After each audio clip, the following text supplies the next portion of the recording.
Hello and welcome to our podcast number. What number is this, Richard? Is number 4? Number 4, I I think. think it Yeah. might be number 4. I hope that's right. If not, it's number 3. I'm pretty sure it's number 4. No, it is number. Is it number 3? Wait a minute. We did the ballot paper. We did the voting one. We Yeah, did the attitude. No, this is number 3, isn't this it? is number 3. We'll Okay. edit that out so it looks like we're really slick. Exactly. It's Yeah. number So 3. let's do that again. So, welcome to a Diverse Life podcast number 3. And those of you that listen to podcast number 2 will remember that Richard and I were talking about the awkwardness that people with disabilities still experience, weren't we, Richard? It was that stuff about staring and kind of awkward comments and talking to the person with you rather than you. So all of that stuff. And towards the end of that, Richard, we got to a conversation about education, didn't we?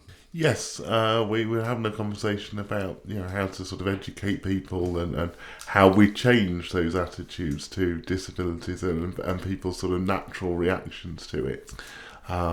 And as such, obviously, we've invited Oliver onto the show to talk to us about his experience because he works in education. So it just gives us that other dimension to the sort of education question, if you like. Absolutely. So I had a little interview, a Skype interview with Ollie last week, and we're going to play that now. But basically, I just started off by asking him a little bit about himself, and then just to get his experiences of working within education, because Ollie works as a teaching assistant. So we'll play that now, and then we'll have a little reflection at the end.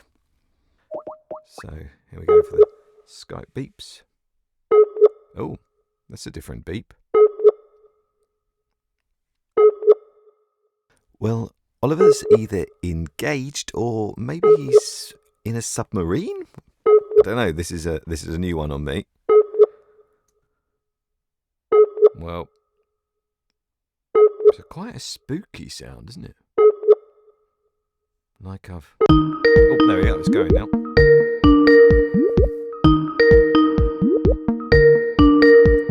Here it comes. Hello. Hi, Ollie. How are you doing? Hi, Ian. I'm good, thanks. Yourself? Yeah, good, thank you. The strangest thing happened when I was calling, and it initially it just sort of had this strange beep sound, like you were engaged, and then it turned into the normal Skype ring. So I don't know what happened there. But anyway, Okay. we've got you now, so it's really good. And really pleased That's to have amazing. you. Yeah, that's the main thing. And we're really pleased to have you on the show because last week Richard and I were talking about sort of people staring at people with disabilities and the awkwardness factors and all of that stuff.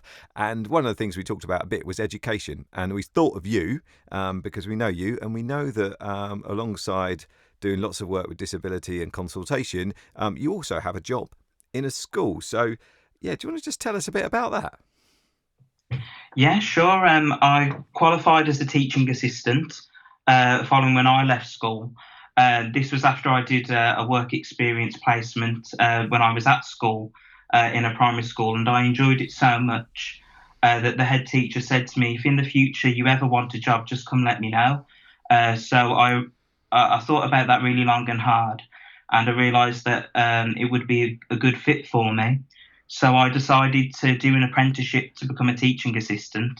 I did that for the apprenticeship lasted just under 2 years. I did my level 2 and 3 MVQ, Yeah. and now I am a teaching assistant in that same primary school where I did my work experience placement. So it's all worked out very well for me. Fantastic. That sounds like a great experience. I'm interested immediately. You said you went through that apprenticeship process in 2 years, and I wonder how many people in your cohort of apprentice teachers when you were at college and so forth had disabilities, whether that was a usual or an unusual thing. To be honest, when I did the course, I just had the one tutor. Most of the work I did was mostly placement based within the school, doing practical experience and then relying on that in order to write the modules, which I could do mostly at home. But I did go into college every other week, Right. and I just mostly focused doing one-to-one work with my tutor. Okay. And so So I didn't really come across many of the other staff members, particularly those who may or may not have a disability. Okay, good. So what about doing those placements and things like that? Were there any barriers and things that you had to overcome? I was quite fortunate in the placement that I was at, the school that I worked in, because the school was the ARP, or Additional Resource Provision School, for the borough. So the school had provisions made over many years, incorporated things to improve the experiences of the pupils they had with disabilities, which meant in terms of physical barriers, I had very few in terms of being able to access things, because working in a primary school environment, most of the things that are within the school are set at a height which are accessible for primary school height children, which in turn is also a good height for most wheelchair users as well. So the school was very accessible anyway, Okay. but in terms of adaptations for wheelchair users, but also a lot of the many things within the school were also a good height for me naturally anyway, because they were a good height for the children. Okay, so that sounds like a pretty positive experience, really. And is that generally been your experience of working within education, that it's been a very supportive environment and, in generally speaking, quite an accessible environment? Yeah, definitely. That is what I have found to be the case, especially with such an emphasis on making sure that the environment is accessible for the pupils. It's naturally it goes quite well with it being accessible for the staff as well. All different people with disabilities have different needs, but when you work in a school that provides and is willing to cater for people with disabilities across a wide spectrum, then you find that generally there is something for you. But improvements can always be made, and what's great is the fact that the head teacher and other relevant staff are always willing to listen to considerations when I make them. I think it's interesting. It chimes with what Richard and I were talking about last week, and I think that it's something about having. I was saying, I hadn't worked with someone with a disability before. When I started to work with Richard, it was a learning curve, and initially I was a bit awkward about how much help I offer and all of those things, but quickly overcome it. And actually, since working with Richard, I have a very different sense of how I see things, and I think I guess as soon as you sort of get into a school and you're there, of course people are going to suddenly engage with issues around accessibility because they can see it right in front of them. Definitely. I mean, the fact that some of the staff members are supporting children with disabilities, they understand what it's like in terms of a care perspective, that they're the ones who are having to negotiate around certain things, so they can appreciate how I must feel as well. So because there's been a lot of experience with disabled children in the school and having to look after them, it's meant that if there's ever been anything in terms of socially or in physical space as well, that there's been no awkwardness there, because things have been put in place for quite a long time and introduced over quite a number of years as well, which means that thankfully the school that I work in, for me, there's a good ethos when it comes to disability, right from the head teacher, who's very supportive, all the way down to the pupils themselves, who are happy to socialise and have disabled children be integrated with them in their classrooms. I think it's an interesting thing. There's some. It sounds like you're in a great school and you're doing a great job, and maybe not, I don't know, but the very fact that you're there as a teaching assistant in a wheelchair, that means that there's just a greater acceptance from those children that that's fine. Disability is something that's around us, and it's totally fine. Nothing to kind of stare at or feel awkward about. But I guess that's not always the case in all schools, and certainly not everybody's experience. So I guess what would your advice be to those schools where they maybe don't have that at the moment and are a bit maybe concerned or worried about how to manage a member of staff with a wheelchair or with another kind of disability?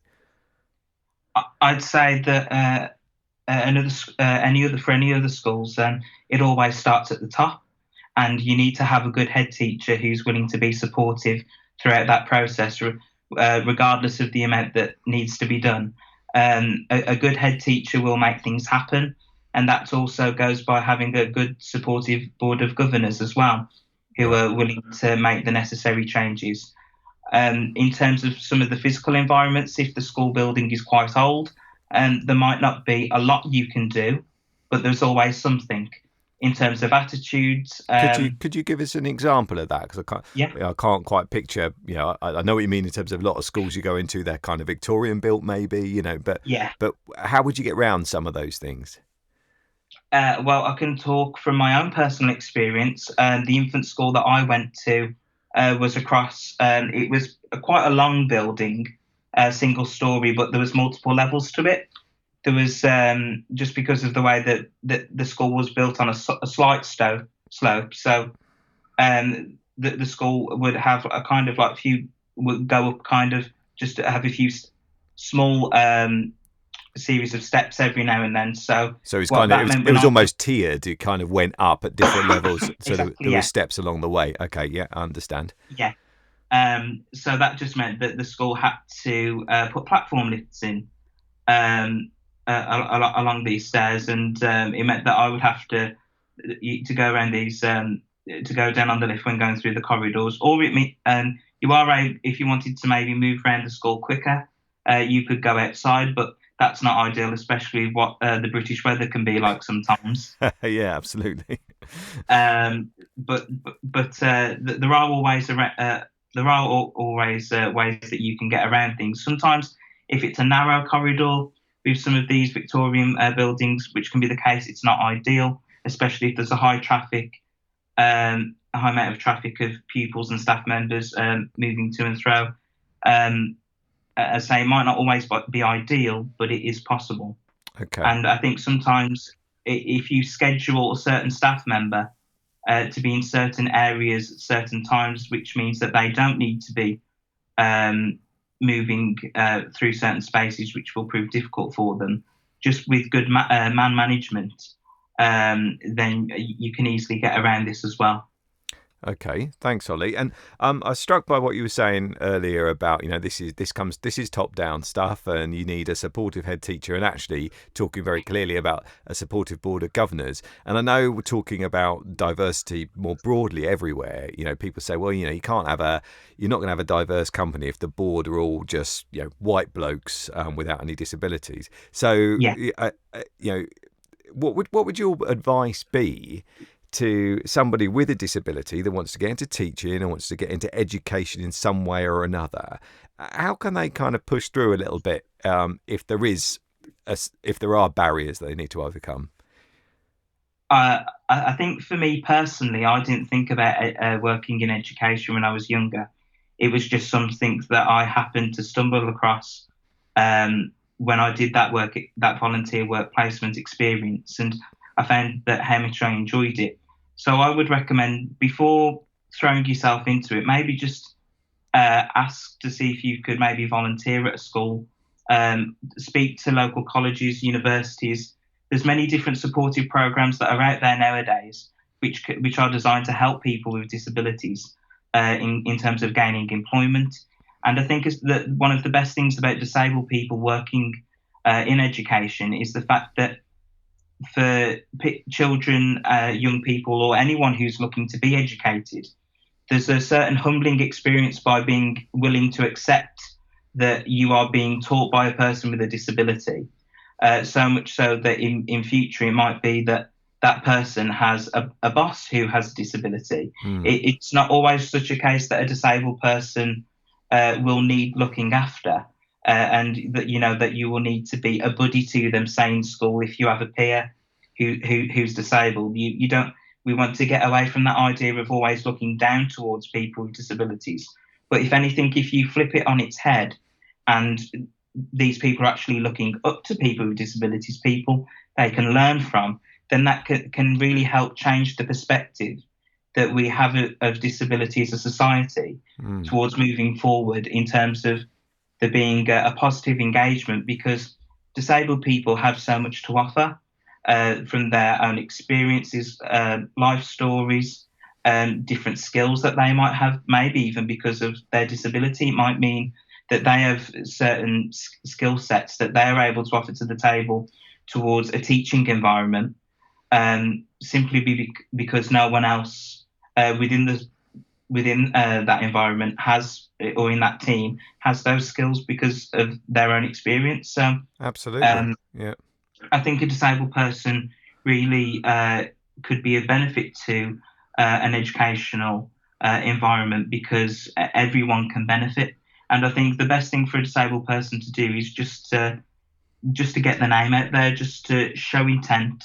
If this is something they are passionate about, wanting to help others to learn, then they just need to say that, and just need to develop a voice, because when you get into teaching, you're going to find that you're going to be talking a lot and repeating yourself a lot as well. So it's just a good practice to get into. Doing that. Okay, thanks, Ollie. And I guess the other thing that was striking me there, it's really powerful points you were making about, actually somebody that, I guess, the judgments that people make, and how by being involved in education and actually being the person that people look to for an education, for the answers, it totally changes that dynamic of this idea, this sort of this society of care, which becomes a little bit patronising and disempowering, and it's really powerful how you put that. The other thing that comes up a lot, or I hear a lot sometimes, is just the psychological impact. So you can break down the barriers in terms of physical accessibility, but sometimes the psychological accessibility. So somebody with a disability that maybe has been through a school system and hasn't had as much support as other people, maybe doesn't have a tremendously supportive family, they might be feeling quite anxious about being around people and being judged. And maybe if they've had a bad time at school, going into education just feels like the scariest thing in the world. But also, from what you're saying, sounds like it would be a really important thing. They would be exactly the right people in some ways to go in and say, you know what, I've had an experience and I can go in and I can change things for better for the future. Would you agree with that, or am I talking nonsense, Holly? I don't know. No, I think you are right on the mark there, actually. And I think for people, especially who may struggle, they have such an opportunity to be able to share their experiences as well. Even if they maybe don't just work with one school, they could work on an advocacy role in terms of going into multiple schools and talking about their experience and saying, look, this is what has happened to me. I don't want my experience to be shared with other future generations of disabled people. Great. When they're in education. So I want you to learn from my experience, what I thought didn't work, what I would have liked to have worked better, and this is how, me as an adult telling you, I believe you should introduce into your school in order to ensure that disabled children of the future have a much better learning experience when they're in school and can look back at it fondly. Because even though they might have had a negative experience themselves, they can use that to ensure that others don't experience what they have went through, in order to continue to improve society in the way that it works today. And is that something that you feel? I mean, I know, Ollie, you're an extremely confident individual, but is that something that you had to go through yourself a little bit with it, or did you feel you were lucky enough to have a supportive environment? It wasn't such a challenge. No, if anything, one of the reasons why I wanted to get in education was for some of the same reasons. I had negative experiences in school from other peers, from teachers, different professionals. But what I didn't allow it to let me have a permanently negative view of education, just rather to think, hang on a minute, there's an opportunity for improvement here. And I want to use my experience and the feelings that I had. I was bullied a little bit. I had teachers not know how to talk to me sometimes, or how to handle the disability.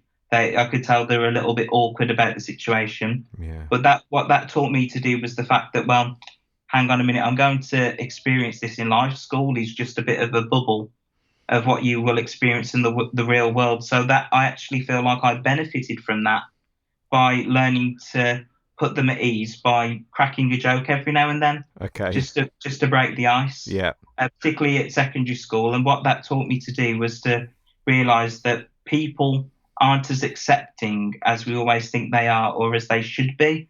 Now, that's not going to automatically change overnight. So rather than just focus on what everybody else can do, think, what can I do in this situation first?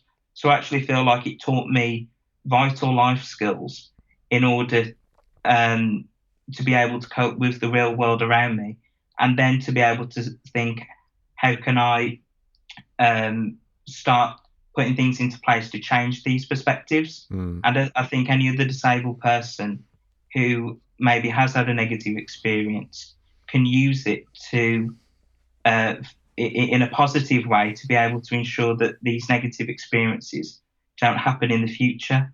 Because I must say I did struggle, but it wasn't all bad. I did have many good times as well. Yeah. So sometimes it's easy to become wrapped up with the negative. Yeah. But there are positives that you can take out of the situation as well. So it is just sometimes all about having the right perspective and a balanced approach to everything you do. Okay, Ollie, thank you. That was really clear, and I think to anybody listening that either works in education or is thinking about doing that or working that, or maybe even younger people that are currently still going through the education system, that was very inspirational what you just said. So thanks very much for that. And I think that kind of draws us to the end, really. Ollie, I know that you're around and you're doing your work in school, but also you do a certain amount of talking. Do you do a bit of advocacy as well? Did you say do you go out to schools and sort of tell them about your experience? Yeah, that is something that I am starting to branch out into. Yeah, brilliant. Well, I wish you all the luck with that, and thanks very much for talking to us. Thank you for having me. Thank you. Okay, that was a great and fascinating interview with Ollie, and thanks again, Ollie, for coming on the show and letting us interview you. So, Richard, over to you. I know you've got a few thoughts on this. Yeah, I thought it was a really interesting interview. It was a different sort of perspective on the educational stuff that we'd explored last week in the previous episode. I think for me, it highlighted sort of 2 or 3 really sort of interesting points. Firstly, I think it was a great example of another route into a role or another way of getting back into the workplace. I know I'm dealing with a few clients at the moment that are saying, well, how do we recruit a more diverse workforce? How do we plan the workforce of the future? And particularly, how do we attract people with a disability into our business or into our industry? There are some industries that perhaps people with disabilities don't traditionally think about working in. So how do we make our industry or our organisation somewhere that they would like to come and work? So I think the apprenticeship model that Ollie spoke about in the interview was a really good example of perhaps a non-traditional route back into work, and it sort of shows what is possible as well with the right support and the right mechanisms in place. The other thing that I thought was really interesting actually was about leadership.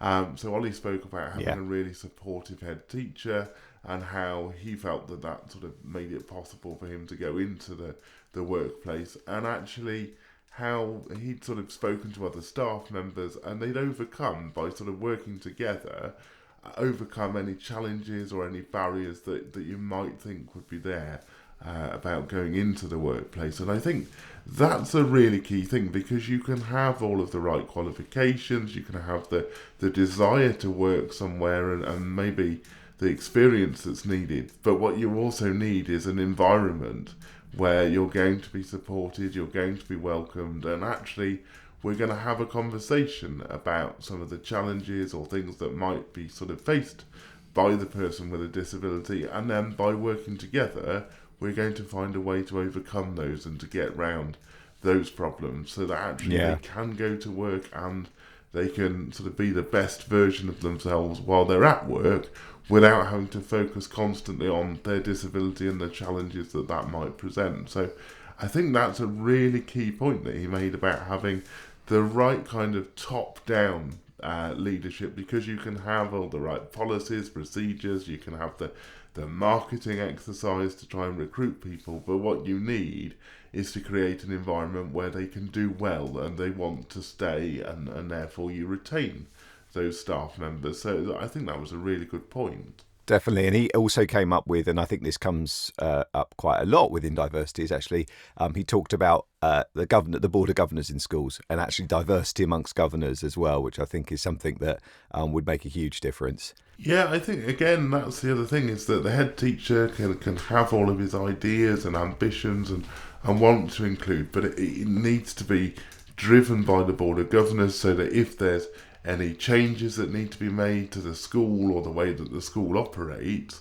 he's got that support to drive those changes and to make the environment what it needs to be. So it does need to be driven by somebody at the top, but he also needs that sort of back end support to turn his ambitions or his sort of dreams, if you like, into a reality. And I think, Ollie's school is obviously a great example of that. Absolutely. And I was struck, I don't know if you were, by, Ollie talked a little bit about his own personal experiences of when he went to school and how that had driven him on. Yeah, I think it's a good example of, that there are, I had quite an interesting sort of school experience. Bizarrely, I went to a secondary school that had a unit there that was all part of making people with disabilities integrated into the mainstream school, and it was a very strange experience for me, because although they had all of these mechanisms and the specially trained teachers that were there to support pupils with a disability, it was only actually when I left that secondary school and went into a sixth form where they didn't have that sort of connection with a school for children with disabilities, that actually I found I got the right level of support and was able to then sort of enjoy school and education for the first time. So I'd sort of gone to a school where you would expect they would have good disability awareness because they partnered with a special needs school, but actually it was only when I went to a different school for sixth form and went to a mainstream school that didn't have any of those things that actually I was far more accepted than I had been at sort of secondary school.